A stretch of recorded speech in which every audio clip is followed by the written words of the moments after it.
ஓம் சாந்தி. எல்லோரும் எப்படி இருக்கீங்க? நல்லா இருக்கீங்களா? உங்கள் எல்லாருக்கிட்டையும் எனக்கு நிறைய விஷயங்கள் பேசணுன்னு ஆசையாக இருக்குது. ஆனால் இந்த விஷயங்களெல்லாம் கேட்டு சில பேர் நெகட்டிவாக நினைப்பீங்க, சில பேர் பாசிட்டிவாக நினைப்பீங்க. எப்படி வேணாலும் நீங்கள் நினைப்பீங்க. ஏன்னா அது உங்களோட மனசை பொறுத்தது இல்லையா? உங்களுக்கு அந்த உரிமை இருக்குது இல்லையா? ஆனால் எனக்கு சொல்லணும்னு தோணுது, அதனால் நான் சொல்கிறேன். பிடிக்காதவங்களுக்கு ஒரு சாரி, பிடிச்சவங்களுக்கு ஒரு தேங்க்ஸ். ஓகேவா?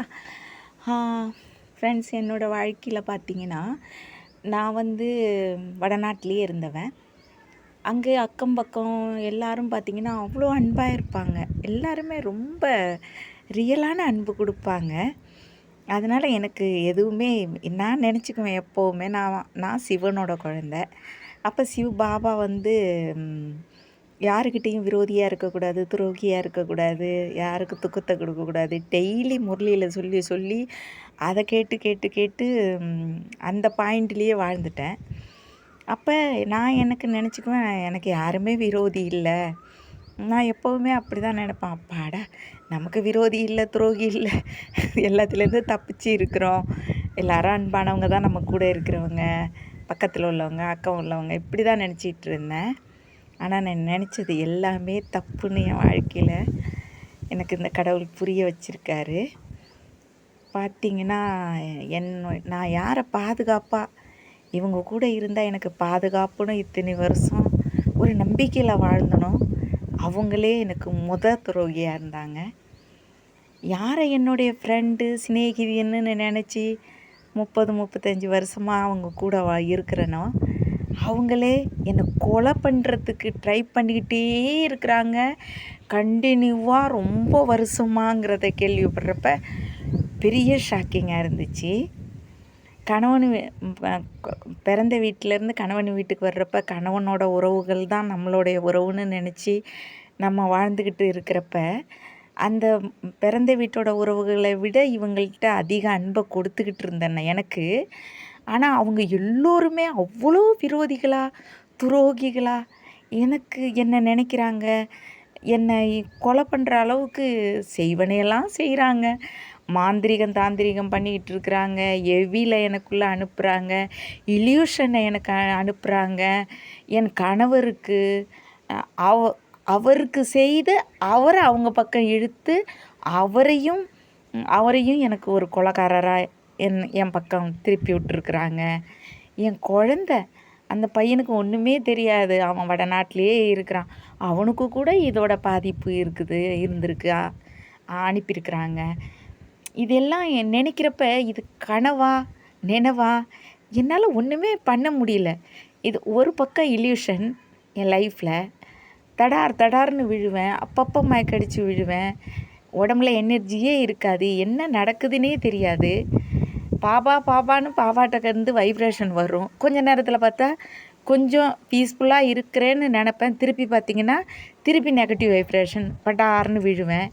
இல்யூஷன் ஒரு பக்கம், இன்ட்யூஷன் ஒரு பக்கம். ஆனால் என் அப்பா அப்பப்போ உணர்த்திக்கிட்டு இருந்தார், இது நடக்க போகுது, அது நடக்க போகுது, இது இப்படி ஜாக்கிரதையாரு, இதை செய்யி. எனக்கு சிவபாபாவோட அந்த இன்ட்யூஷன் பவர் கிடச்சிது. ரொம்ப ஆச்சரியமாக இருந்தது. அதுக்கு தகுந்த மாதிரி அப்பப்போ என்னை காப்பாற்றிக்கிட்டேன். ஆனால் இதை விட ஒரு ஒண்டர்ஃபுல் லைஃப் எனக்கு கிடைச்சது ரொம்ப சந்தோஷமாக இருக்குது. ஆனால் இப்போ நான் என்ன நினைக்கிறேன்னா, என்னை விரோதியாக நினச்சாங்க, துரோகியாக நினச்சாங்க இல்லையா, அவங்க என்ன இவ்வளவு எனக்கு கஷ்டத்தை கொடுத்தாங்களே. ஆனால் நான் உண்மையிலே அவங்க எல்லாருக்கும் தேங்க்ஸ் சொல்லணும்னு நினைக்கிறேன். ஏன்னா எனக்கு தெரியாமையே நான் நிறைய விஷயங்களை நான் வேஸ்ட்டு பண்ணியிருக்கிறேன் இத்தனை வருஷம். அதை நினச்சி எனக்கு ரொம்ப கஷ்டமாக இருந்தது. அதில் மெயினான விஷயம் என்னென்னா, இந்த பிரகிருதி என்கிட்ட என்ன சொல்ல வருது தெரியலை. இவ்வளோ நாளும் நான் அதை உணரலை. நான் சிவபாபாவை மட்டும்தான் நம்பிக்கிட்டு இருந்தேன். கடவுள் மட்டும்தான் எனக்கு இருக்கிறாருன்னு நினச்சேன். ஆனால் தப்பு.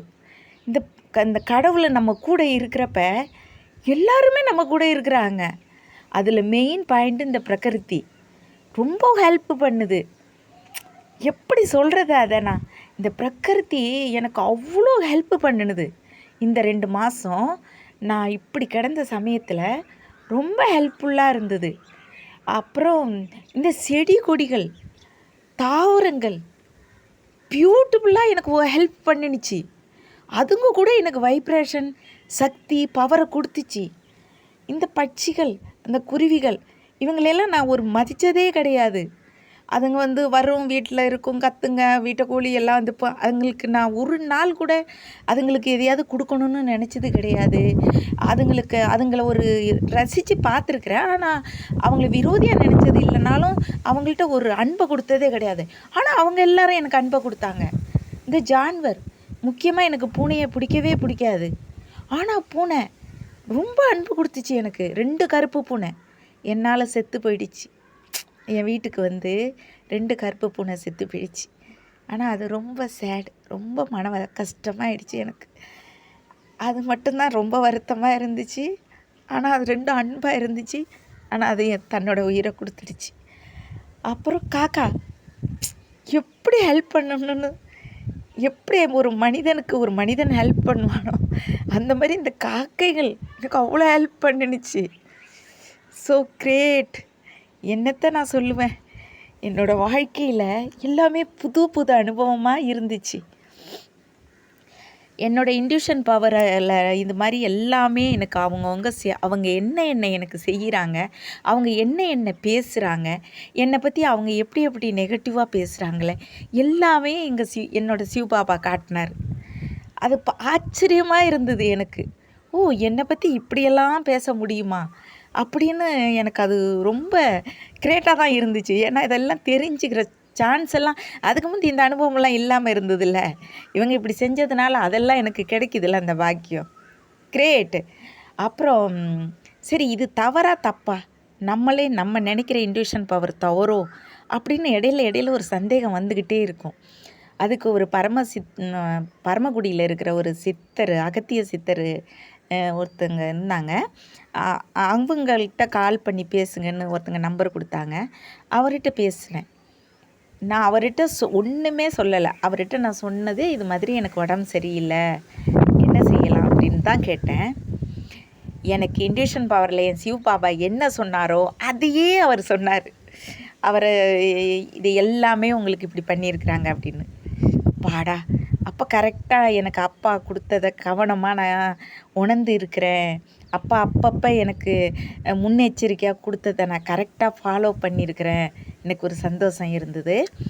அப்புறம் ஒரு நாள் நான் இதுவரை கோயிலுக்கெல்லாம் போனேன்னா கூடுமான வரைக்கும் கோயிலெல்லாம் எதுவும் வேண்டுதலெல்லாம் பண்ண மாட்டேன். ரசிப்பேன், கோயிலில் உள்ள சிலைகள் எல்லாம் பார்ப்பேன். அது என்ன, சிவனை வணங்குறதுனால, கடவுளை வணங்குறதுனால எனக்கு கோயிலெல்லாம் பிடிக்கும். அதுக்கு முந்தியெல்லாம் பக்தி செஞ்சவ தானே நான், அதனால் எல்லாம் பிடிக்கும். ஆனால் எதுவும் வேண்டுதல்ன்ட்டு போக மாட்டேன்.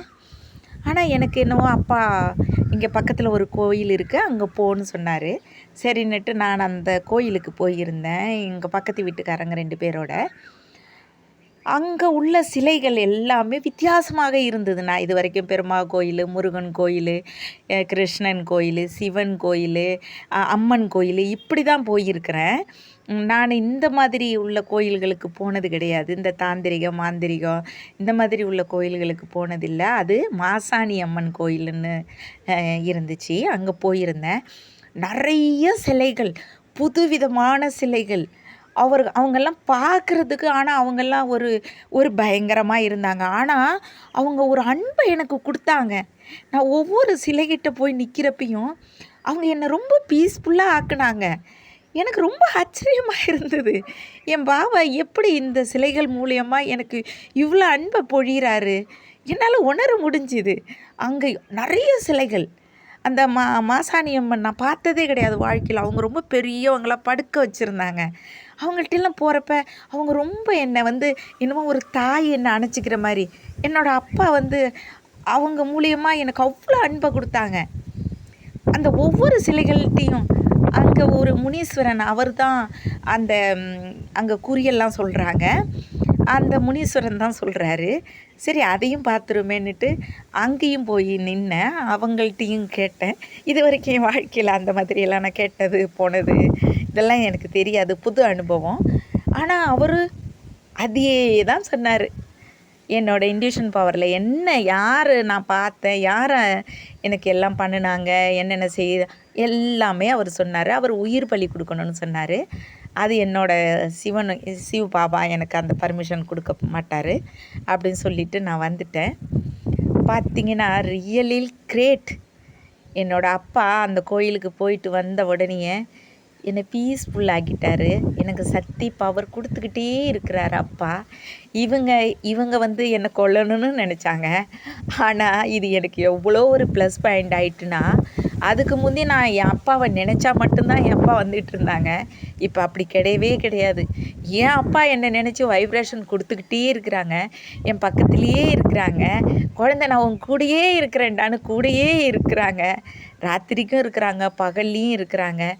என்னோடய உறவுகள் அவ்வளோ அன்பாக என்னை கவனிச்சிக்கிட்டாங்க. ஐ கிரேட் பீஸ்ஃபுல்லாக இருக்கிறேங்க நான். உண்மையிலேயே கடவுளை மட்டும் நம்ம நினச்சோம்னா இந்த உலகமே நம்ம மேலே அன்பு வைக்கும் அப்படிங்கிறத சத்தியமாக நான் உணர்றேங்க. அனுபவபூர்வமாக நான் இந்த வார்த்தைகளை பேசுகிறேன். ரியலாக என் லைஃப்பில் நடந்த விஷயத்த மட்டும்தாங்க பேசுகிறேன்.